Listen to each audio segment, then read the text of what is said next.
Okay, the next step is let's do an overview of the head. Now the head comes pre-assembled for the HDX-450. The links are interesting. I've never seen these kind of links, but the nice thing is they're all smooth. I have not found one anywhere in the head that needed to be resized with a ball length sizing tool. But I'm not sure they're all going to come out like this, so you have to build, check how loose links are. As you can see, these are very free moving links. However, I would like to talk about the links for a minute. Unlike align links or other links I have seen, and let me go zoom in, is there's no marking on the link to show the direction in which it snaps on to a ball. Okay? However, if you look close at the link, you will notice just by looking at it that there's a hole. One side has a larger hole than the other side. Not sure you can completely see this, but this is the small hole side, and this side has a much larger hole. Basically, these go on very, very tight. Even though once they're on, they're loose. If you're trying to push this on with the small hole, it's almost impossible to push it on. Whereas with the big side, it's easy to put. It's hard, but it goes on much easier than the other way. So bottom line, that make sure you're putting these links on the right direction. Okay. So now let's talk about the head in general. The head comes pre-assembled. Now I'm not one myself to trust how well these are all Loctited. So I did a quick inspection of the head. I have found that all the balls seem to be Loctited well. If you want to go and remove them all and re-Loctite them for your own peace of mind, feel free to do so. It doesn't look like it's needed, at least not in the head, in this head. However, there are some screws I noticed still need to be Loctited.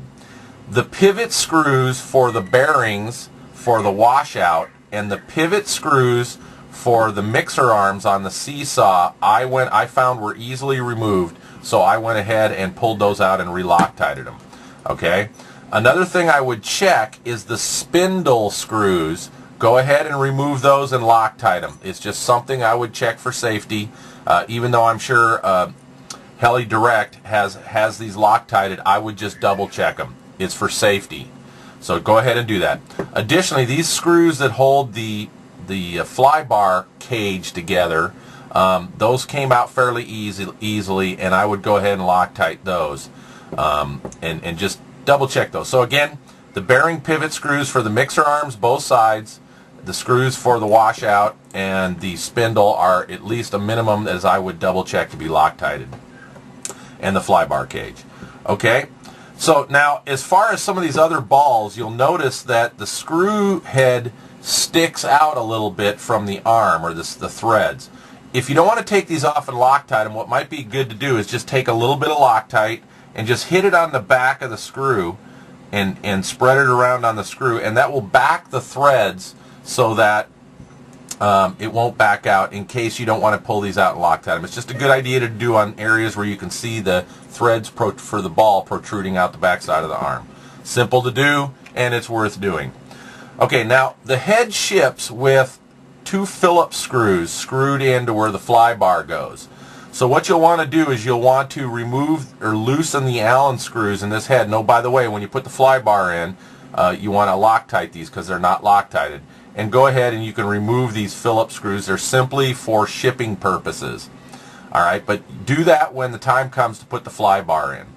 Okay, now as far as the lengths go, I've got one removed here just to show the links. They look like they're pretty close, okay? They are pretty close. As you can see, when I center and get the swash plate fairly level, that everything looks pretty darn close and lined up. Zero pitch, fly bar, mixer arms look good, et cetera, et cetera. So I think the best thing to do for now is not worry about what these links are set to until we get the servos in and the head on the machine, and then we'll go over setting up the head. However, there are some things you should do right off the bat, is make sure these 2 links from the fly bar cage down to the washout on both sides are at least the same length. There's 2 ways you can do that. Just measure the distance between the links here, or measure the full length from top and bottom of the links on both sides. So ideally we want both of these links to be the same length, so when we go to adjust them and we turn out or turn in a turn, we'll do the same thing on the other side of the head, okay? Same thing for the links from the seesaw mixer arms down to the swash. Again, I've got one off.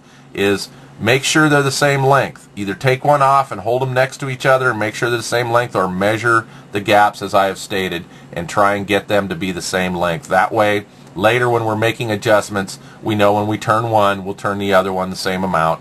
The idea being is we want these links all to be the same length, okay? So that's the overview of the head. And with that, we're going to go ahead and mount this on the helicopter and then go to the next steps.